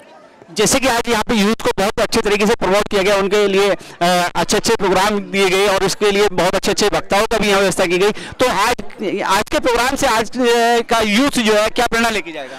यूथ बाबा साहब के विचार लेके जाएगा, क्योंकि इस प्रोग्राम में आना बहुत जरूरी था। यूथ को पता नहीं है, हमारा कोई साहित्य नहीं है, हमारा कोई पाठ्यक्रम नहीं है, हमें पढ़ाया नहीं जाता। तो इस ऐसे प्रोग्रामों के माध्यम से हमारी जो आने वाली पीढ़ी है वो आगे मिशन को चलाएगी, विचारों को समझेगी और जागरूकता लाएगी। और जागरूकता इस प्रोग्राम से एक आम लोग जो जागरूक होके जाएंगे।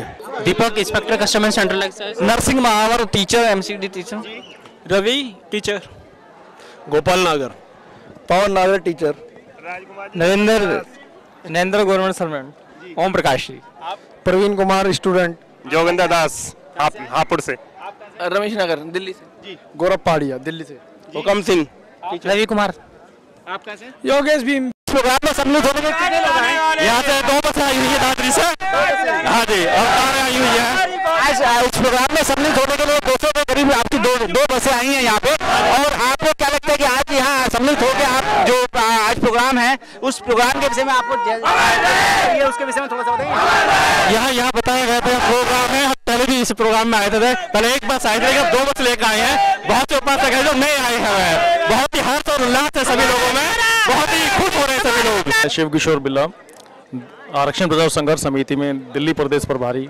और गाजियाबाद पश्चिम उत्तर प्रदेश प्रभारी बोल रहा हूँ।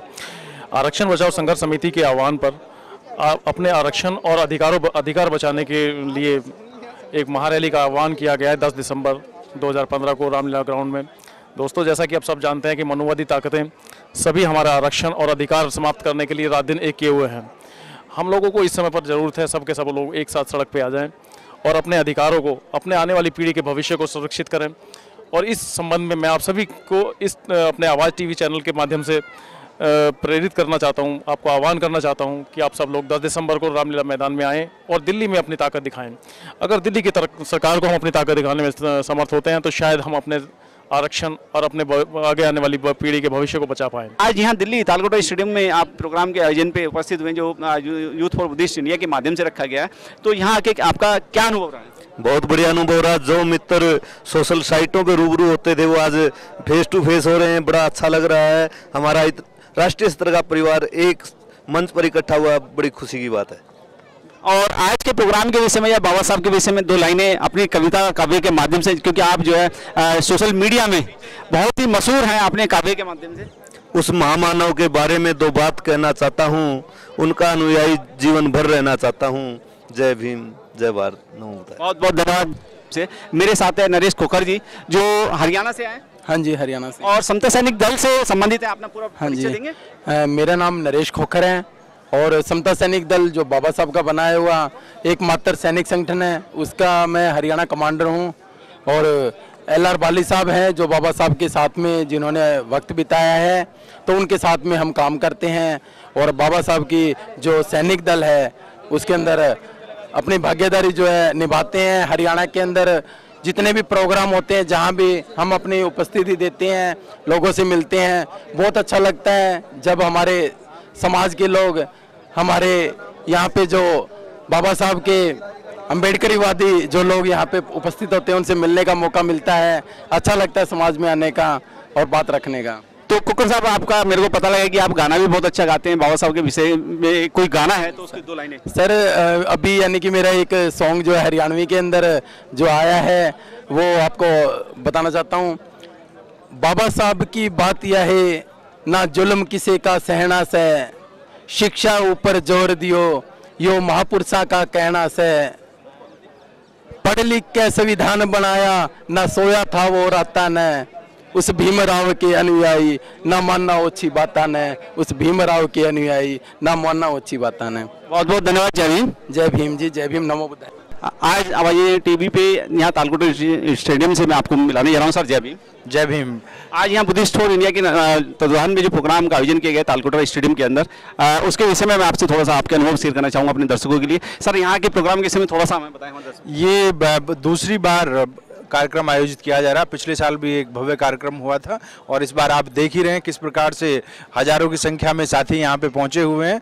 जो एक कहना चाहिए कि तथाकथित निराशा का दौर था वो बहुजन आंदोलन में अब समाप्त हो रहा है और लोग फिर से बाहर निकल के अपने सम्मान के लिए, स्वाभिमान के लिए सड़कों पे आने की तैयारी कर रहे हैं। उसी प्रक्रिया में हमें इस आयोजन को देखना चाहिए। आप देख रहे हैं कि खासतौर पे यूथ की संख्या यहाँ पे ज़बरदस्त है। तो जो भी आज आप देख रहे हैं कि चाहे वो बुद्धिस्ट आंदोलन है या सामाजिक आंदोलन है, अंबेडकर आंदोलन के जो विभिन्न आयाम हैं, उनमें से खास तौर पे ये दिल्ली के एक सबसे बड़े इंडोर स्टेडियम में खचाखच जो भरी हुई भीड़ है वो हमें बता रही है कि हमारा आंदोलन अपने मुकाम पे पहुंचने के प्रयास में है। जैसे कि अगर भीड़ की बात की जाए सर, तो भीड़ जितनी स्टेडियम में जगह थी बैठने की उतनी भीड़ अंदर है, उतनी बाहर है। तो उसको देख के क्या लगता है कि आने वाले समय में हम उस बुद्धिज्म को फॉलो करने में आगे बढ़ रहे हैं या नहीं? देखिए, ये बात सही है कि बुद्धिज्म सिर्फ एक धर्म के रूप में नहीं बल्कि एक सामाजिक और राजनीतिक आंदोलन के रूप में बहुत तेजी से इस देश में फैल रहा है। जिस तरीके से लोगों का अंधविश्वास से, जिस तरह का लोगों का जो पुरातन परंपराएं हैं उनसे विश्वास उठ रहा है, तो बुद्धिज्म आने वाले समय में ना सिर्फ 10-20 हजार बल्कि पूरा देश जो है वो बुद्धिज्म के रास्ते पर चलेगा। आज तो पूरी दुनिया मान चुकी है कि भी तथाकथित क्रिश्चियनिटी वाले कह रहे हैं कि कोई भगवान जैसी कोई चीज़ नहीं है, अंधविश्वास जैसी कोई चीज़ नहीं है। तो हम लोग तो रेशनल है, ह्यूमैनिटेरियन विचारधारा को फॉलो करते हैं। तो फिर आप देखें, चाहे वो दलित हैं, चाहे बैकवर्ड्स हैं या इवन ट्राइबल्स हैं, उन्होंने अपनी जड़ों को पहचान लिया है और कुछ ही समय में 10-20 साल के अंदर ही मुझे लगता है कि पूरा देश एक बुद्धिस्ट भारत या प्रबुद्ध भारत जो बाबा साहब का सपना था उसकी तरफ हम एक मजबूत कदम बढ़ाने वाले हैं। बहुत बहुत धन्यवाद, बहुत बहुत साधुवाद। जय भीम। जय भीम साथियों, आपका भी बहुत बहुत धन्यवाद।